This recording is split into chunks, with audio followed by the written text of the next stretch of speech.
Next guest, Mike McGarry from the Press of Atlantic City. But, Mike, they struck out, 26, and they still didn't win the game, your Mets. Yeah.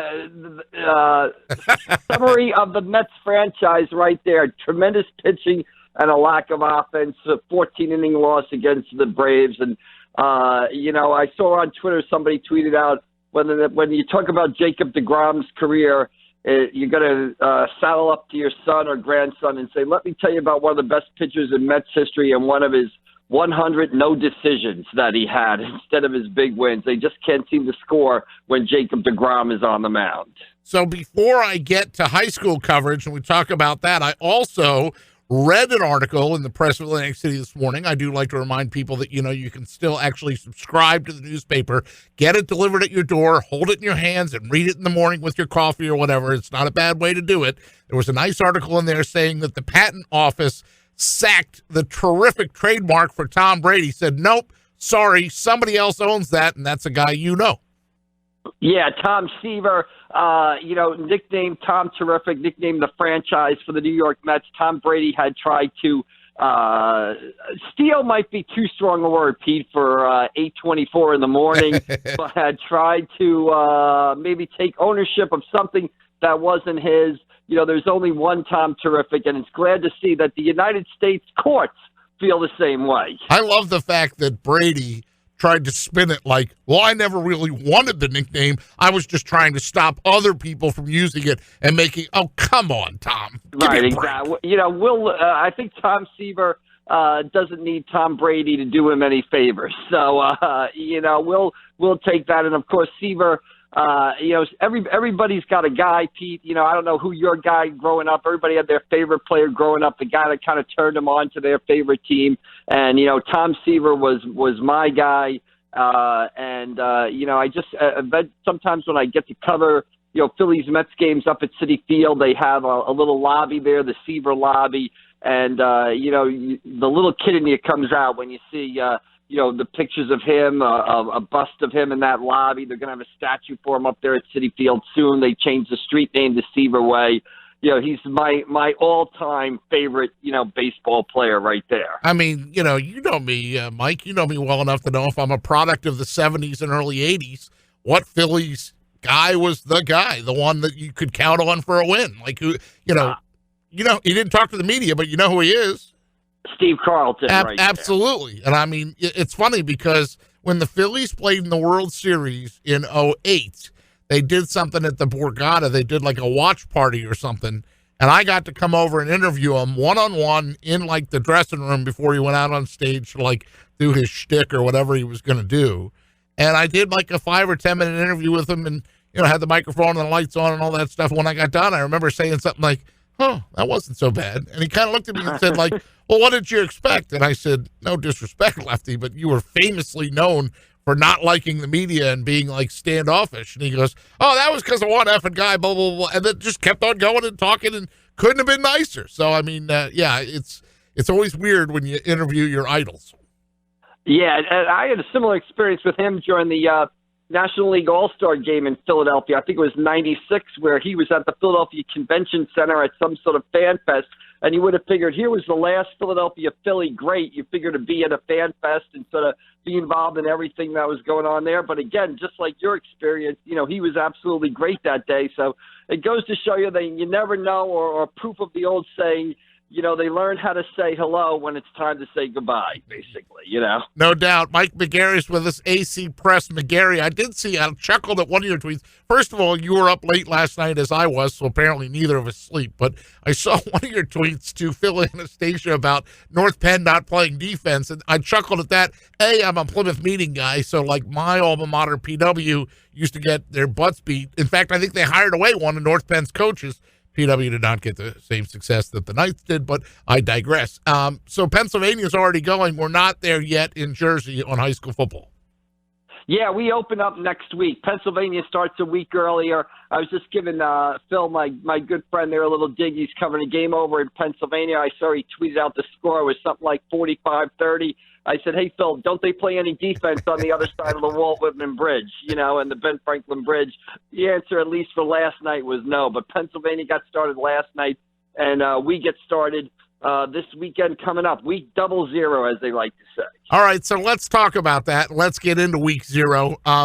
Week 0 last year, I was fine. It was week 1 where I had to back up and I didn't move in time, but we'll get to that. All right, so week 0, what are the games on the week 0 schedule?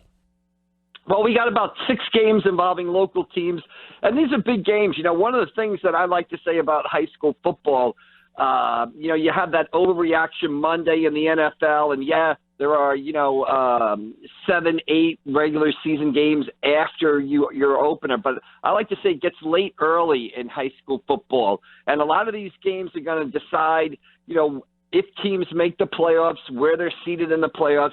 You've got Willingboro at Cedar Creek. Last year, that game went to overtime with Cedar Creek winning. You got Mount St. Joseph of Maryland, a great team coming up to play at Holy Spirit. You've got Salem, last year's South Jersey Group 1 finalist, playing at Pleasantville.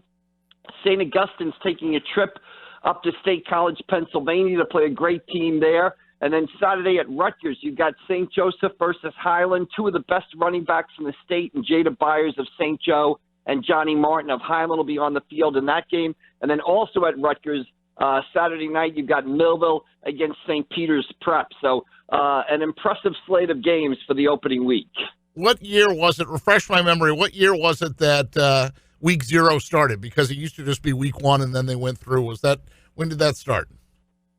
Yeah, a couple of years ago when they rejiggered the playoffs and, expanded the playoffs, and they gave teams the opportunity to play in a so-called week 0, especially for the reason that you see with the team from Maryland coming up to play Holy Spirit. You see St. Augustine going out to play State College in Pennsylvania. If you were going to play teams from other states, the way the schedule works, because of leagues and conference requirements, the only way you can do it is sort of before before September, when the regular season really kicks in. Think of college football. You see some big non-conference games, in August and September. Why? Because conference play dominates as the season goes on. So if New Jersey schools were going to have the opportunity to go outside, play in some showcase events, play some schools from Pennsylvania, the only way it works is to really create this week 0 idea.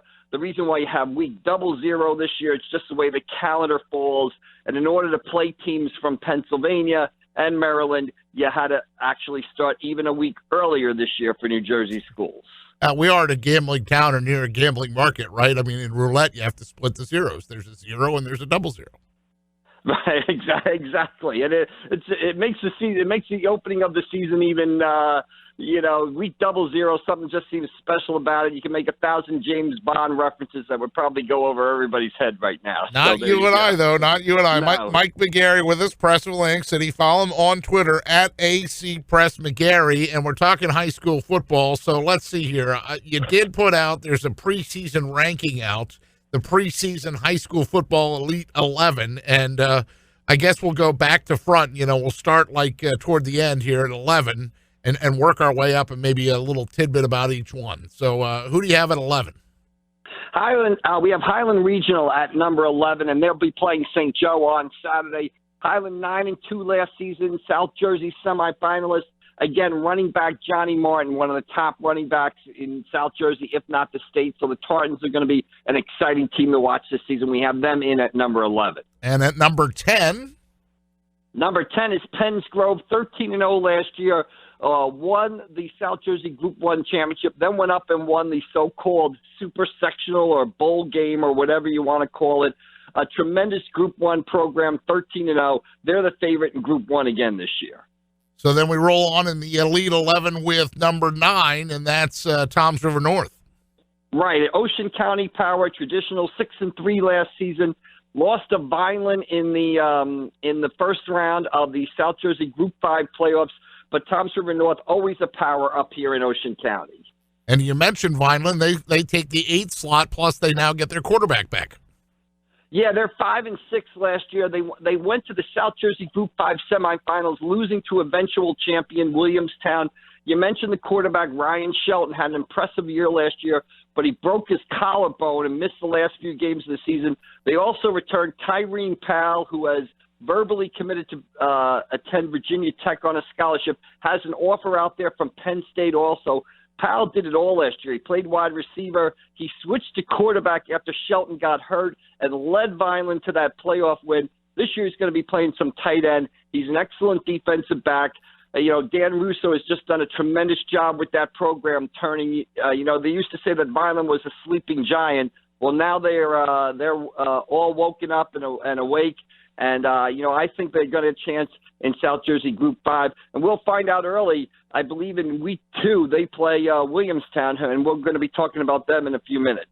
Talking high school football with Mike McGarry. Mike, once TV 40 broke up and I was part of SNJ, which is also no longer, I finally got to make a stop at West Deptford. I had never been to West Deptford's field before and went there on a Friday night and enjoyed the experience, and they come in at number 7 on your Elite 11.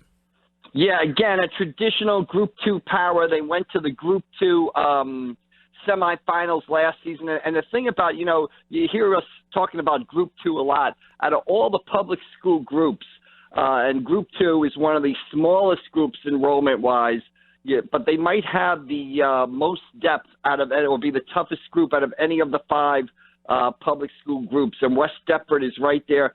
Group 2 is just filled with those traditional town teams. West Deptford, Haddonfield, Pleasantville's in there this year. So, again, West Deptford, one of the teams to watch in Group 2. Now, the team you have at 6, that caused a little, not a ruckus, but it caused a little bit of, opinion on social media when a team with a losing record last year ends up winning a sectional championship. Yeah, absolutely. Shawnee last year went 2-6, I believe, in the regular season. And then they make the playoffs, and then they go on a tremendous playoff run. They win the South Jersey Group 4 title. They end up 6-7. But, again, they go to show you what the what people have done with the West Jersey Football League. They've kind of grouped all the better teams together. So Shawnee's schedule was, they played St. Augustine. They played Hamilton. They played Lenape. They played Cherokee. There wasn't a soft spot on their schedule. So if you're going to give teams monster schedules and other teams weaker schedules to sort of, allow them to rebuild their program, allow them to get their legs back under them, and I agree with the way this is done, then you can't roll your eyes when a 2-6 team gets in the playoffs. And Shawnee not only got in the playoffs, then they go on a run. They win a great game out at Millville in overtime, and they end up winning the South Jersey Group 4 title. They bring back a lot of players off that 6-7 team, including the quarterback who was a freshman last year who really excelled. So, I think Shawnee is going to be a team to watch in the playoffs. I don't think they're going to go into the playoffs at 2-6 this year. Yeah, look out for the Renegades. Mike McGarry talking high school football with us. Well, the folks in Absecon and surrounding areas will be pleased to see that where the number 5 team is and who they are. Yeah, Holy Spirit, 8-4 last season. We talked a little bit about them last week. Tremendous talent at the skill positions. Elijah Gray at running back, Isaiah Gerena at tight end, Ahmad Brown at wide receiver. Sophomore quarterback Trevor Cohen stepping in to sort of lead that offense. He'll have his first varsity start this Friday against Mount St. Joseph of Maryland. A lot of talent at the Spartans. Tough schedule, but good things expected out of Absecon this year. Man, that number 4 team that you have, again, that's another team that until the Cape Atlantic League broke up, I'd never been to their facility. And when I was out there, I was like, oh, these guys are, established tradition, all the things that I didn't know I was missing. And who's number 4? Yeah, Williamstown coach Frank Fucitola. He's a Hamilton guy, been around forever. Great coach. He's really built a tremendous program out there at Williamstown. 12-1 last year. They're the defending South Jersey Group 5 champion. They got the big lineman Gordon, who's committed to Michigan. So a lot of talent. They graduated some offensive guys, so maybe their offense won't be quite there early, but expect their defense to be tough. And again, kind of a big early season test with Vineland, I believe, in week 2 that we can keep an eye on. But Williamstown, always tough, and you got to love what Coach Frank Fucitola, coaches at Williamstown, but a long-time Hamilton guy, has done with that at that school. Your number 3 team, the little write-up underneath it is brief, but I'm sure you have a lot to say about the team at number 3. Yeah, Camden, 10-2 last season, went to the South Jersey Group 2 final, lost to an absolutely loaded Haddonfield team that was just a tremendous football team last year. Camden just has talent all over the field, couple of Division I prospects. I remember going to see Camden play Cedar Creek last year up at Camden, And I just thought of all the high school football teams I saw in South Jersey last year, and I saw just about everyone, or all the top teams, rather. I just thought Camden had the most physically talented football team that I saw. So look for the Panthers again in that loaded Group 2 section. They're another one of those Group 2 teams.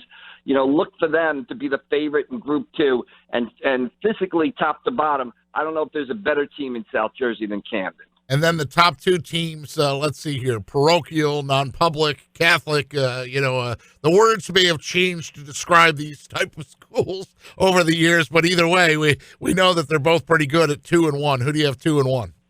Yeah, St. Augustine at number 2. Again, talked a little bit about them last week. A tremendous talent all over the field. Isaiah Rakes, the big defensive lineman and big running back. And by the way, we have our guide coming out, our tab coming out this Thursday, and the cover stories on Isaiah Rakes and Jada Byers. And Isaiah Rakes, 6'1", 315.